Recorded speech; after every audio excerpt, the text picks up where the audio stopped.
Hello guys, welcome back to my channel. So আজি মই এটা নতুন ৰেচিপি লৈ আহিছো। আজি ৰেচিপিটো হ'ল চিকেন ড্ৰাই ফ্ৰাই। তো এইটো ৰেচিপি সকলোৱে খাই ভাল পায়, মই বহুত ভাল পাওঁ। তো বলক আজি মই এটা বেলেগ ষ্টাইলত আৰু মোৰ নিজৰ ষ্টাইলত ক'ব গ'লে তো আমি ৰেচিপিটো আৰম্ভ কৰোঁ বলক।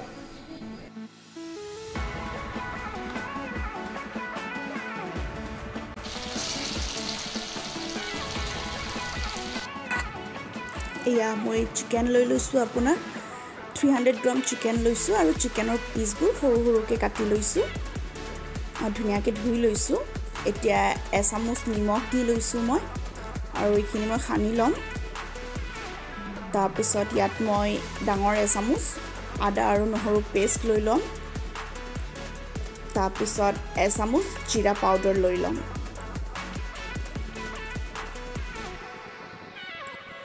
আৰু এচামুচ মই কাশ্মীৰী পাউডাৰ দি দিছোঁ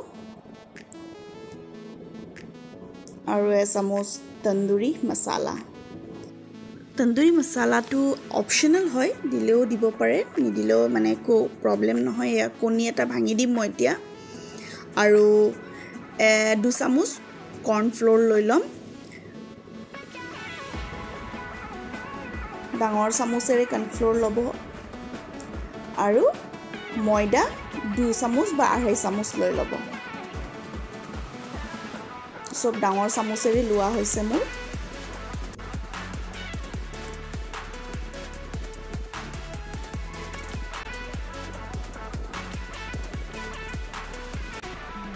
এতিয়া ৰিফাইন তেল দি দিছোঁ, 1 চামুচ ৰিফাইন তেল আৰু ধুনীয়াকৈ সানি ল'ম। এতিয়া মই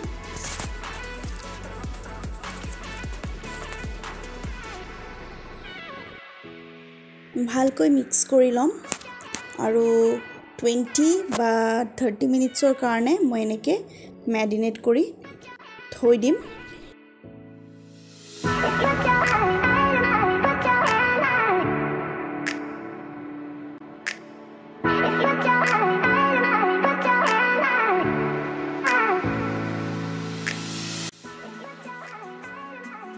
কেপচিকামবোৰ মই এনেকৈ দীঘল দীঘলকৈ কাটি লৈছোঁ। 2টা কেপচিকাম লৈছোঁ আৰু নহৰু লৈছোঁ, এনেকৈ সৰু সৰুকৈ কাটি লৈছোঁ। 6-7 কোহমান নহৰু লৈছোঁ আৰু আদা লৈছোঁ। আদাও যিমান মিহিকৈ পাৰে সিমান মিহিকৈ কাটি ল'ব। আৰু কেঁচা জলকীয়া 2টা লৈছোঁ আৰু পিঁয়াজ লৈ লৈছোঁ, এনেকৈ মিহি মিহিকৈ কাটি লৈছোঁ। এতিয়া কেৰাহী বহাই দিছোঁ আৰু 20 মিনিট প্ৰায় হৈ গৈছে। মাংসখিনিও মোৰ ধুনীয়াকৈ মেৰিনেট হৈ গৈছে। এতিয়া কেৰাহীত তেল বহাই দিওঁ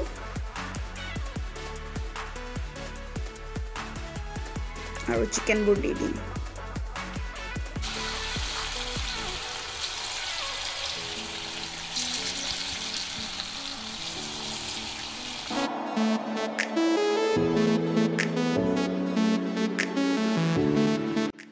ফ্ৰাই হ'বলৈ দিম আৰু এটা লাইট ব্ৰাউন হোৱালে এইটোক মই ফ্ৰাই কৰিম। এয়া হৈ গ'ল মোৰ। এতিয়া এটা বাউলত মই লৈ লৈছোঁ, এনেকৈ মই পুৰাখিনি কৰি ল'ম। বেলেগ ফালে কেৰাহী বহাই দিছোঁ। এতিয়া কেপচিকামখিনি দি ল'ম। ফুল ফ্লেমত থাকিব জুইটো আৰু আপোনাৰ কেপচিকাম যিমান আছে মই এইখিনি দি ল'ম। তাৰপিছত অকণমান ফ্ৰাই কৰিম, জাষ্ট 30 ছেকেণ্ডৰ কাৰণে। তাৰপিছত কেঁচা পিঁয়াজখিনিও দি লৈছোঁ, এইখিনিও মই 30 ছেকেণ্ডৰ কাৰণে ফ্ৰাই কৰিম। আৰু এতিয়া মই জলকীয়া দি দিম। এইখিনিও মই চবখিনি 30 ছেকেণ্ড কৰিলে হ'ল। আৰু নিমখ দি ল'ম মই এতিয়া সোৱাদ অনুসৰি।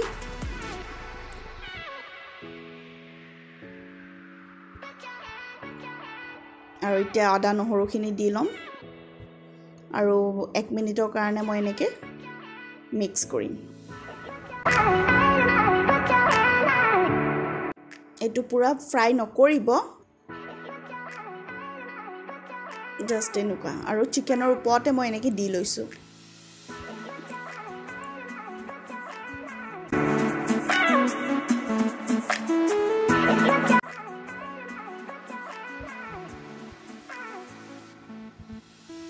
এতিয়া কাশ্মীৰী পাউডাৰ দি লৈছোঁ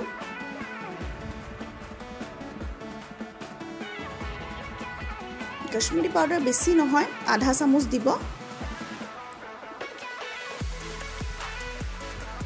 আৰু এতিয়া চাট মছলা যোনটো ফ্লেভাৰ এটা বেলেগ আনি দিয়ে চাট মছলা মই 2 চামুচ দিছোঁ যিমান পাৰে ইমান দিব পাৰে বাট হেতু আপুনি টেষ্ট অনুসৰি বেছি নিমখ হৈ যাব তো 2 চামুচ চাট মছলা দিলে পারফেক্ট হৈ থাকে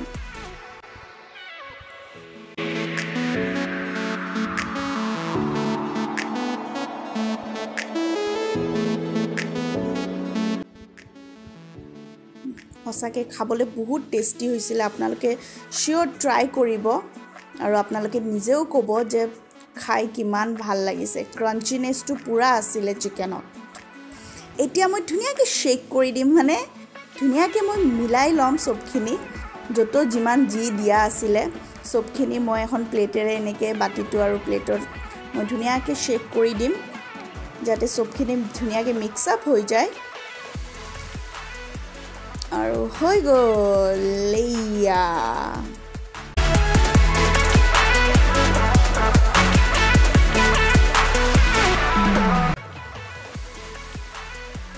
এতিয়া প্লেটত উলাই লওঁ